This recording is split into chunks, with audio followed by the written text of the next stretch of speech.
Ayan, may ginagawa tayo mga paps na sound standard. Ayan, ang gusto ni sir dito ay ipa-fix bias na, no? Ayan, ang power supply niya ay ano, is MPS. Ayan, i-fix bias natin. Tanggalin mo natin yung lumang ano, trimmer. Palitan na natin ng resistor.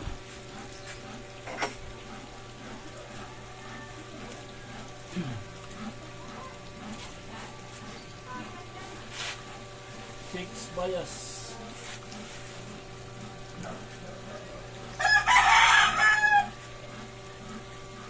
Tumatalon na kasi yung bias niya, no?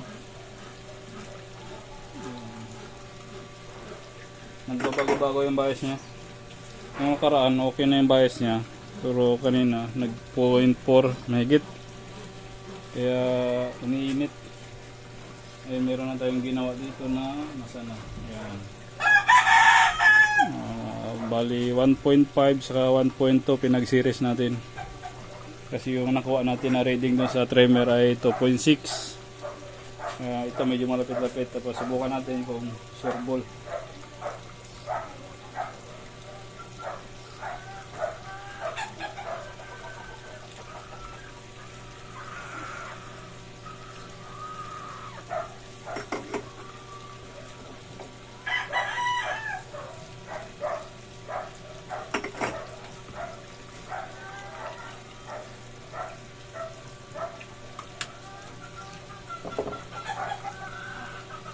Ayan. Ito na natin ang bias. Power on. Ayan.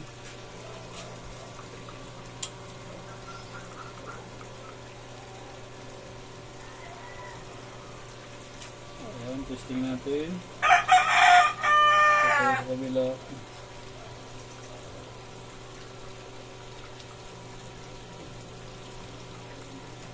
Nakakuha tayo ng 0.3 o 370. Nadadagdag pa. Share bara natin muna kung tumataas pa siya.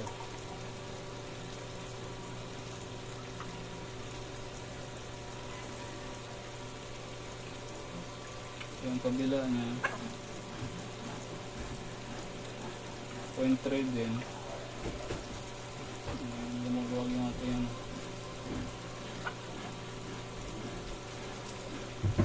Yung kabila dito. Ito hindi pa natin napalitan ng bias ng kabila. Tingnan natin kung ilang siya. 0.330. Ibig sabihin napasta po. Magano pa tayo rito. Adjust pa tayo rito.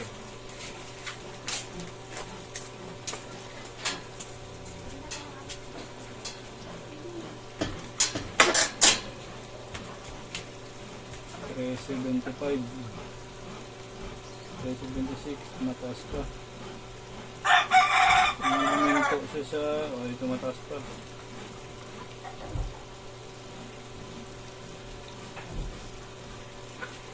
Magbabawas tayo. Kahit mga 0.350 lang. 1.2, edi 1.2. Subukan natin sa 1, ano, 1.5 saka 1K. Kung ganun pa din. 1K lagay natin pare sa ano, 1.5.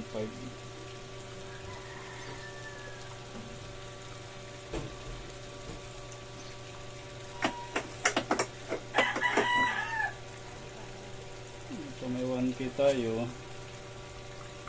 Try natin.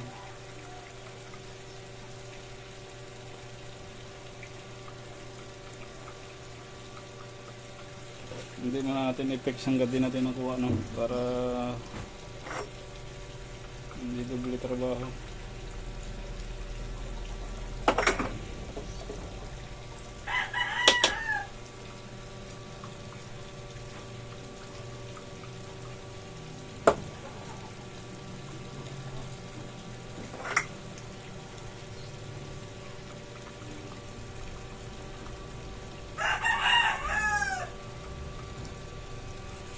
1 key saka 1.5, hindi 2.5.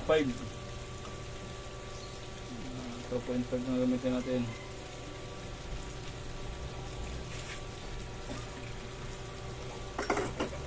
Testing ulit. 2.5 key.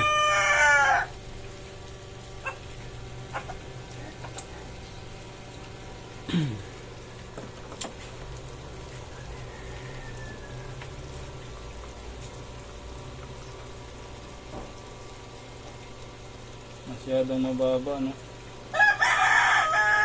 Kaya dito mataas pa naman siya.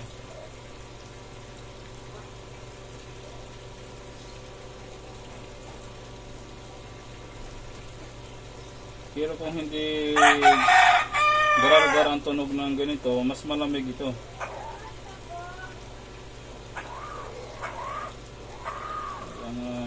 Siguro mga ano pa,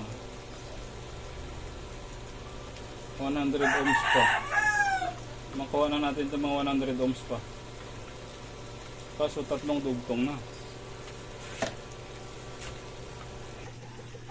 Yan na, ito yung gagamitin natin. Oh.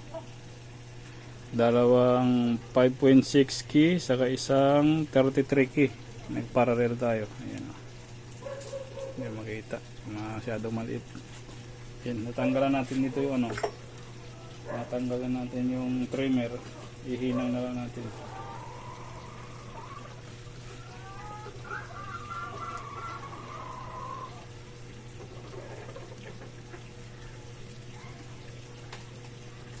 Dali ito pala yung gagawin. Ito isurad natin ng isa.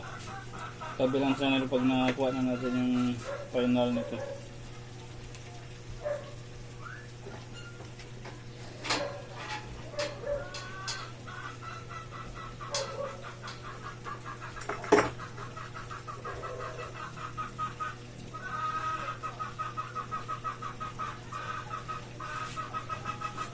Power on, i-testing natin.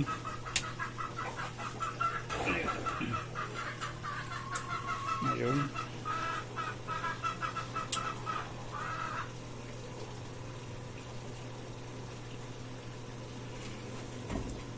I-check natin yung bias kung sure ball na ba.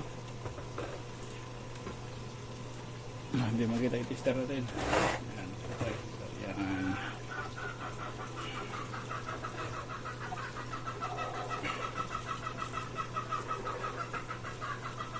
So, makakuha tayo ng 0.3 something. Ganun.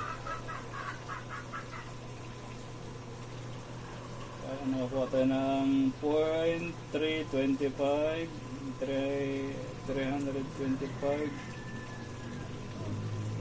26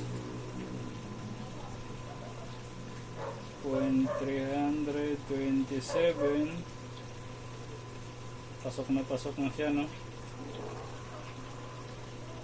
Mataas pa siya.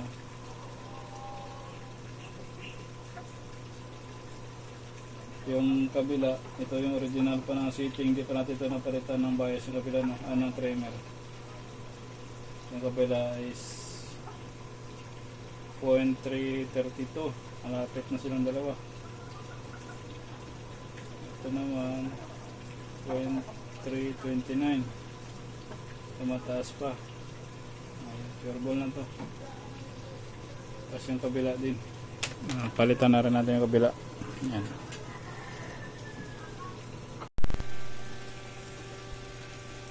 Ayan yung kabila naman mga paps na kuha natin, ano. Pinalitan natin ng sim value. Yung katulad nung ginamit natin dito kanina. Ang problema medyo malaki yung diferensya nila. Kaya hindi taga pwedeng parehas yung value ng ipapalit natin na fixed resistor, no. Testing natin.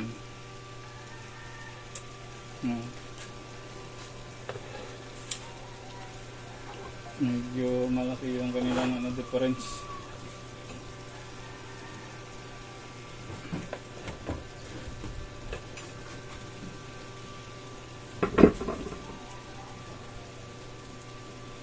Itong isa, ito yung kanina is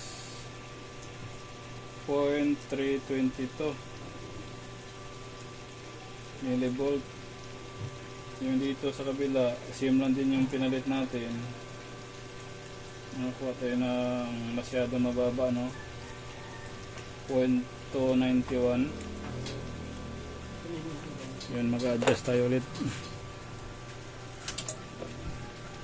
Oh, very good ah. Adjust tayo, adjust. Adjust na naman.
Dito mag-parallel tayo ng 39K. Palagay ko sure ball na to.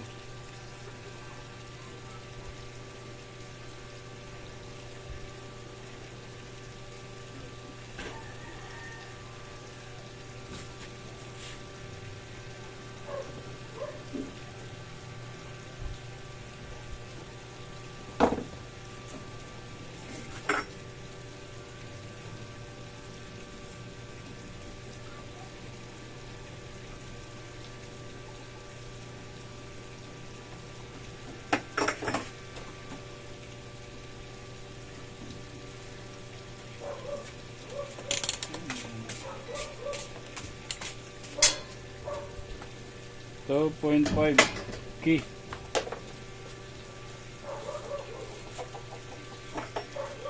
Yung tinanggal natin kanina na trimmer, nasa 2.5K din.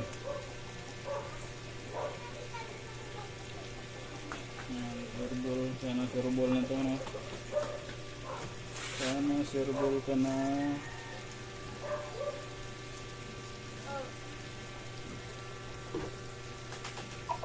Ayan.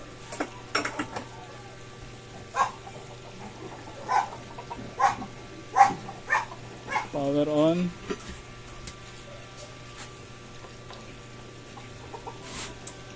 Ayun. Antay na natin ng saglit. Mga 2 minutes para normal yung ano niya. Stable na yung bias.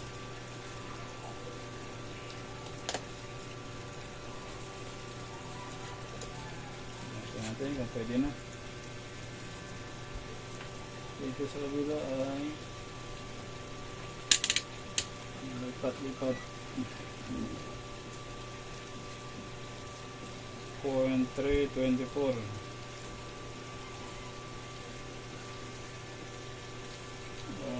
0.304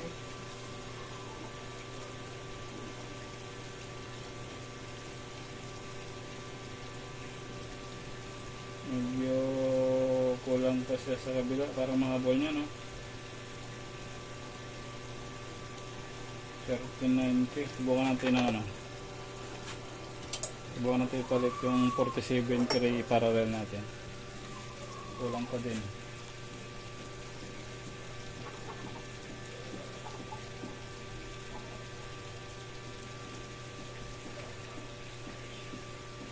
Mahirap mag-calibrate ng ganito. Kailangan marami kang mga piyesa na pagpalit-palitan. Kaya naka-design sa trimmer para isang pihit lang.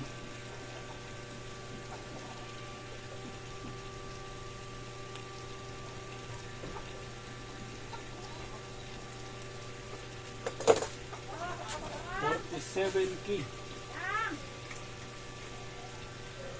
47K yung gamitin natin.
Power on.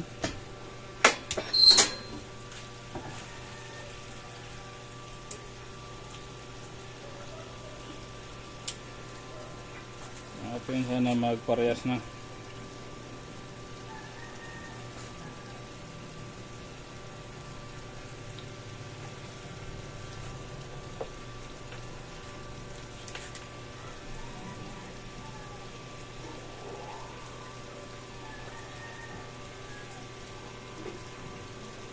Uy, lapit na. Pwede na to. Hindi talaga natin siya ma-perfect ng halos parehas, ano. Sa trimmer pwede, pero pag ganito, mahirap. At least malapit. Nilibolt lang yung diferensya.